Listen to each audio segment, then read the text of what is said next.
A pergunta de novo era sobre Dual Rod. Dual Rod.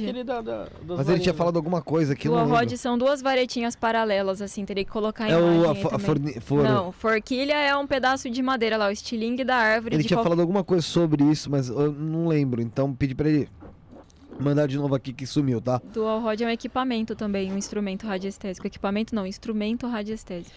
E, Mari, em relação à astrologia, ela influi no nossos chakras quando a gente nasce? Isso aí faz diferença?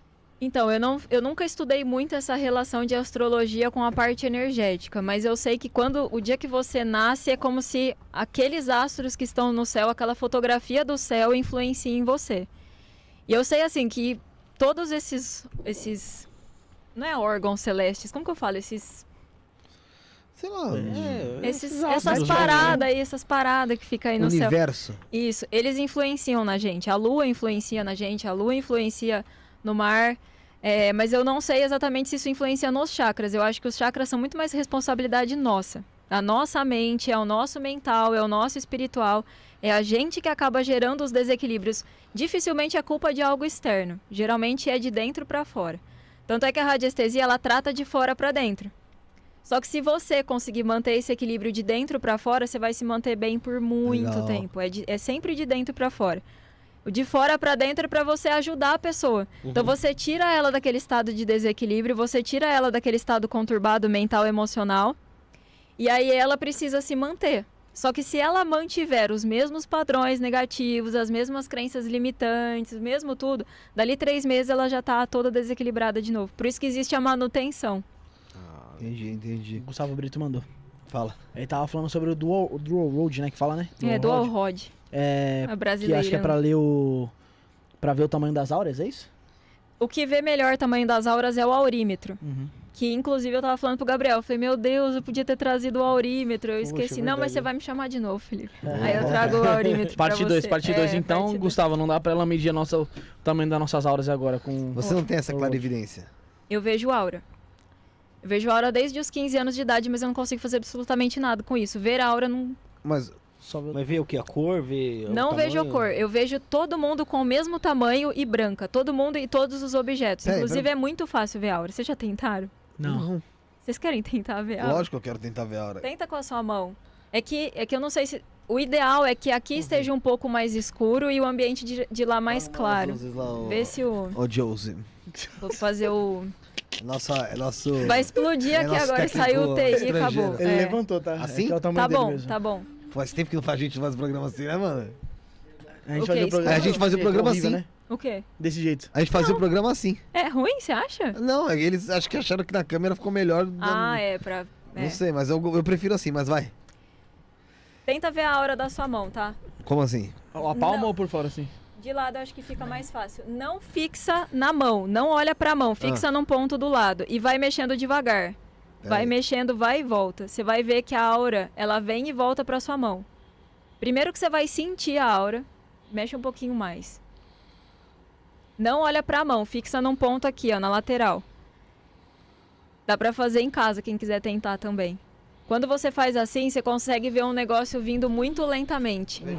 Eu consegui ver. Você conseguiu ver? Aham. Você consegue sentir um negocinho que vai e volta? Ó, sentir não, mas ver... Parece que é um... Sei lá, um delay, mano. É um delay, então você tá vendo. É um delay. Se você tá vendo um delay, você tá vendo a aura. Nossa, mano, é muito... Ela não vem na mesma velocidade. Nossa, é muito horrível, você fica zonzo, pô. Ela vem num delay. Deu pra ver uma coisinha. É um delayzinho, né? É um delay, ela é lenta. É muito lento, velho. Ela é lenta. E quando você faz assim... José acabou de cair dura. Você sente uma energia aqui. Pera aí. Você começa a sentir aqui. Parece que quando eu vou pra cá, eu vou numa velocidade. Parece que eu volto mais rápido. E ela volta na velocidade que eu fui pra cá, bem devagarzinho, mano. Ela tem um delay monstro, assim. A mão vai, ela tá vindo ainda, ela tá tipo... Não, mas eu já vi isso daí em outras coisas. De outros, tipo, não tipo assim, mas com pessoas mesmo. Pessoas, objetos, tudo tem até aura. jogando videogame, mano, já. Tudo tem aura. Até por câmera. Se você for ver alguém numa câmera, você consegue ver a aura. Você acredita que isso é um tipo de meditação? Caramba. Shambhavi. É uma que você só foca num ponto, assim, você começa a ver um monte de coisa. Tudo começa a ficar iluminado, assim. Você foca, você começa a ver a aura de todo mundo, a aura dos objetos vai ficando tudo iluminado, é muito doido. Então você vê a aura, mas vê todas são brancas. Todas são brancas, eu vejo todas da mesma espessura, né? Tem gente que chama de duplo etérico. É duplo etérico como se fosse o corpo, né? O eu psicossoma também, acho que. Isso, o próprio. Ah. Você vê, eu vejo tudo na mesma grossura, assim. E porque a aura, na verdade, ela é um negócio gigantesco, né?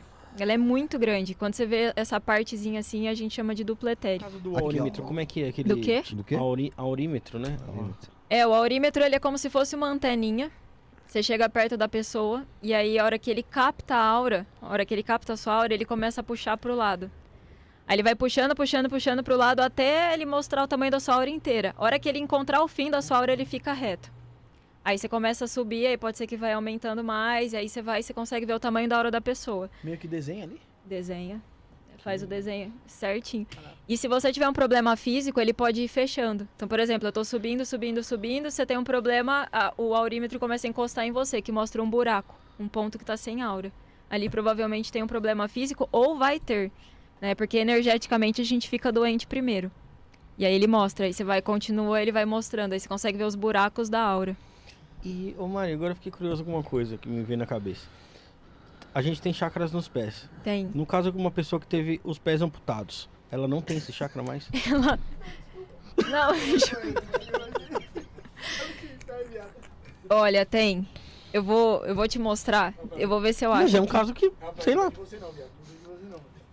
A pessoa continua sendo energética, sabe? A explicação é mais ou menos essa. A pessoa continua sendo energia, independente dela. Por isso que tem gente que sofre uma amputação e continua sentindo. Continua sentindo como se tivesse membro com a fantasma mão. lá, né? Christian são Michael Jackson, caramba. Continua sentindo também a aura, né? Você continua tendo aura. E aí você continua tendo aquela sensibilidade. Por exemplo, Mas porque ela acaba meio que indo, sei lá, pro joelho. Sobrou, sei lá. Não é? Seria não, isso. Ela pode dar uma encolhida assim.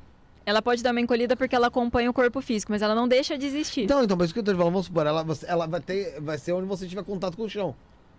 Então, se ela encostar o joelho, é o joelho. Não, é isso que eu quero dizer, entendeu? Sim. Não, sem tirar sarro, falando sério. Não, eu também tô. Agora, se o cara só andar de cadeira de roda, sem chance. Isso aqui é uma foto de aura. Isso se chama Fotos Kirlian. Segura aí, aqui ó, que ele vai focar ali, ó. José é bom na câmera, menino bom. É um jeito de você tirar fotos de aura. E aí, por exemplo, se você pegar uma planta, você consegue ver o envoltório da planta. Se você for lá e rasgar um pedacinho da planta, ela vai continuar tendo envoltório por muitos dias. Só que vai chegar uma hora, então você pega lá uma folha assim de árvore. Se você tirar uma foto Kirlian, você vai conseguir acompanhar esse formato da folha. Só que se você for lá e rasgar um pedaço da folha, ela vai continuar mostrando a Mesmo aura. formato. Só que depois de um tempo ela dá uma fechada, né? Então você consegue ver, aí a parte que foi rasgada ela faz assim.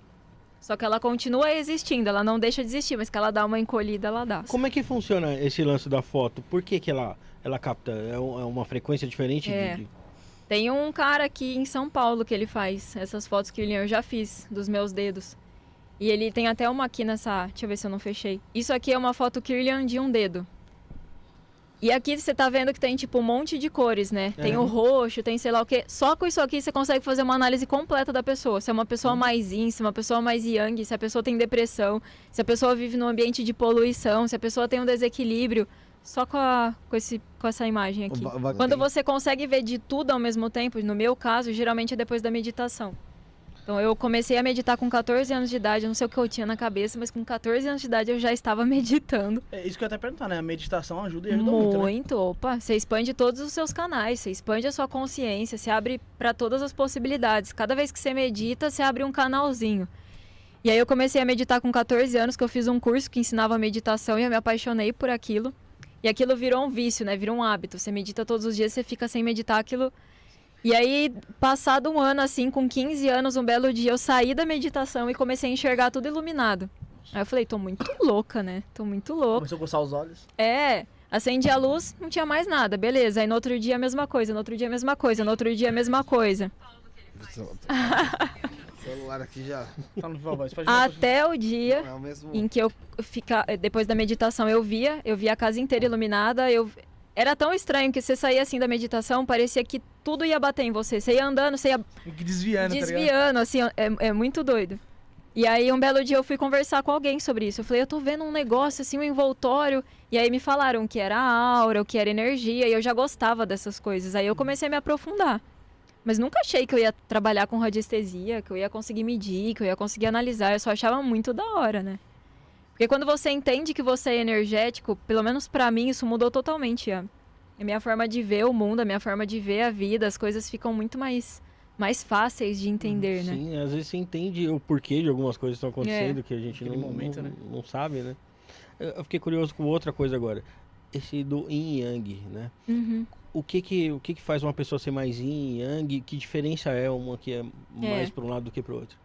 A gente tem as duas polaridades, né? Todos nós somos Yin e Yang, mas algumas a gente tem em excesso, assim, dependendo da nossa personalidade. Então, por exemplo, no meu caso, eu sempre fui muito mais Yang, muito mais masculina. Por mais que não pareça, eu sempre fui muito mais masculina. Então, o Yin é uma energia feminina, é uma energia passiva, é uma energia calma, é uma energia introspectiva, é uma energia para dentro, é uma coisa assim, mais intuição, mais meditação. E o Yang é uma energia mais masculina, de ação, de fazer, de resolver, enfim. Só que a vida toda, por exemplo, eu fui criada num ambiente masculino. Não necessariamente no ambiente masculino, mas... Com costumes, vamos dizer assim, não? É, porque os meus primos mais velhos eram meninos. Então as minhas brincadeiras eram matar zumbi, videogame, lutinha, brincava de lutinha. Eu fui brincar de Barbie, de boneca, com 12 anos de idade. Nossa, que é a idade que aqui em São Paulo já estão fazendo outra coisa. Eu tava começando a brincar de boneca, de Barbie. Funk já. Exatamente. Não sabia nem o que era isso. Eu era muito bobinha lá no interior. E aí, depois eu fui pra faculdade de engenharia de materiais. Meu pai é engenheiro, né? Então eu optei por engenharia, sempre admirei a capacidade de raciocínio dele. Eu era a única menina da sala. Aí depois entrou mais uma. Aí quando eu fui pro meu primeiro estágio, pro meu primeiro emprego, eu era a única mulher do setor. Então eu sempre fui muito mais Yang. E eu tinha dificuldade de ter esse lado Yin, que é mais feminino, mais tudo. Isso foi um trabalho da minha mãe comigo, né? Mas eu sempre fui, tipo... Vai lá, resolve, faz acontecer, e que não sei o que lá, e falo mesmo. E hoje eu mudei completamente, né? Hoje eu tô equilibrando as duas. Mas todo mundo tem as duas. Só que às vezes a gente tem mais uma do que a outra, né? O ideal é você ter 50% de cada uma. Mas é difícil. Você tem que ter as duas polaridades. Mas quando, por exemplo, quando uma mulher tem o lado Yang um pouco mais elevado, não pode se considerar equilibrado, porque ela já é mulher, né? Não. Pior que não, porque senão fica uma mulher muito masculina, que não aceita ajuda, que tem a necessidade de ser a provedora, e não tem nada de errado nisso. Mas geralmente existe esse equilíbrio, né? Do homem que é o provedor, o homem que é a ação, o homem que é o... E a mulher que é mais calma, que é mais tranquila. Isso a gente entra em psicologia, tem todo um negócio, né? Toda uma explicação. Acho que a mulher é mais, sei lá, ela é mais perseverante.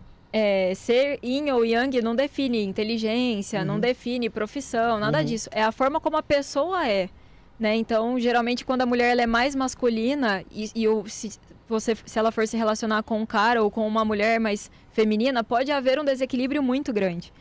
Porque, assim, tá com as polaridades invertidas. Isso começa a dar problema, porque você começa a querer que o cara seja o provedor, que não sei o que lá. Aí a gente entra, assim, num negócio muito profundo que...